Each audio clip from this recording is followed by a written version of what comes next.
நான் வெறும் சனிக்கிழமை விட்டு வெளில வர மாட்டேன். வாரத்தில் எப்படி ஒரு 4-5 நாள் வெளியூர்ல தான் இருப்பேன். நான் வெறும் சனிக்கிழமை விட்டு வெளில வர மாட்டேன். அதுதான் தேர்தல் அறிக்கையில சொன்ன திட்டம். இந்த முதலமைச்சர் காலை உணவு திட்டம்லாம் தேர்தல் அறிக்கையில சொல்லாத திட்டம், அதை நிறைவேற்றிருக்கிறோம். இன்னொரு முக்கியமான திட்டம், நம்முடைய தேர்தல் அறிக்கையில சொன்ன திட்டம், 2023 ஆண்டு செப்டம்பர் மாசம் 15ஆம் தேதி பேரறிஞர் அண்ணாவுடைய பிறந்த நாள்ல தலைவர் அவர்கள் இம்ப்ளிமெண்ட் பண்ண திட்டம். அதுதான் கலைஞர் மகளிர் உரிமை தொகை திட்டம். இதுல முதல் கட்டமா ஏற்கனவே பாத்தீங்கன்னா 1,20,00,000 மகளிருக்கு தமிழ்நாடு முழுக்க செப்டம்பர் மாசம் 2023 ஆண்டு ஆரம்பிச்ச திட்டம். இப்போ 2025 ஆண்டு செப்டம்பர் மாசம் ஒவ்வொரு மகளிருக்கும் தலைவர் அவர்கள் 24,000 ரூபாய் கொடுத்திருக்கிறாரு. 1,20,00,000 மகளிருக்கு. நான் பல மாவட்டங்களுக்கு சுற்றுப்பயணம் போவேன். நான் வாரத்தில் எப்படி ஒரு 4-5 நாள் வெளியூர்ல தான் இருப்பேன். நான் வெறும் சனிக்கிழமை விட்டு வெளில வர மாட்டேன்.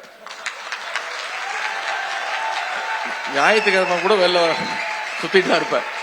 இன்னைக்கு என்ன கிழமை கூட எனக்கு தெரியாது. இன்னைக்கு வெள்ளிக்கிழமையா தெரியாது. நான் அதை கிழமை பார்க்க மாட்டேன். நான் பல மாவட்டங்களுக்கு போகும்போது அங்க கூட்டமா மக்கள் நிற்பாங்க, மனுக்களோட நிற்பாங்க, தாய்மார்கள் நிற்பாங்க. வண்டியை நிப்பாட்ட சொல்லுவேன்.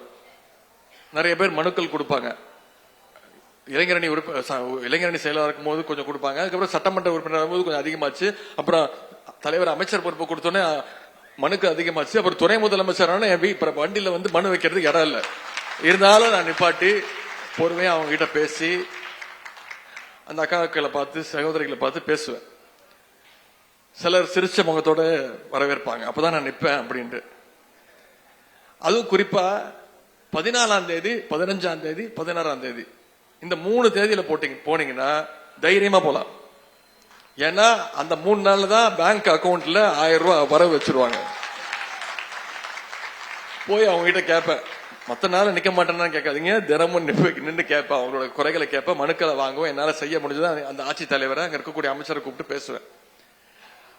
அப்போ பல பேர் பாராட்டுவாங்க, வாழ்த்துவாங்க, சொல்லுவாங்க, தம்பி அப்பாட்ட சொல்லிடு வந்துருச்சு 1000 ரூபாய் வந்துருச்சு, தேங்க்ஸ் அப்படின்னு கும்பலா கூப்பிட்டு பேசியிருக்காங்க, வாழ்த்தி இருக்கிறாங்க. கேட்பேன், என்னக்கா பண்ணீங்க 1000 ரூபாய் உங்களுக்கு எப்படி பயன்படுது? 90% பேர் என்ன சொல்லுவாங்கன்னா, மருத்துவ செலவுக்கு பயன்படுத்துப்பா, மாத்திரை வாங்குறேன், உடம்பு சரியில்லை மாத்திரை வாங்குறேன், குழந்தையோடைய பேத்தியோடைய பேரனுடைய கல்வி செலவு, நோட்டு புக் வாங்குறது, பென்சில் வாங்குறது, ஜாமெட்ரி பாக்ஸ் வாங்குறது, இதுக்கெல்லாம் பயன்படுத்துப்பா அப்படின்னு. சில பேர் சில இடங்கள்ல சொல்லுவாங்க, தம்பி எனக்கு வரலப்பா, அந்த அக்காவுக்கு வந்துருச்சு எனக்கு வரல, என்ன மட்டும் ரிஜெக்ட் பண்ணிட்டாங்க, சொல்ல மாட்டேங்கிறாங்க, உங்களுக்கு வரலையா? வந்தவங்க இருப்பாங்கல்ல,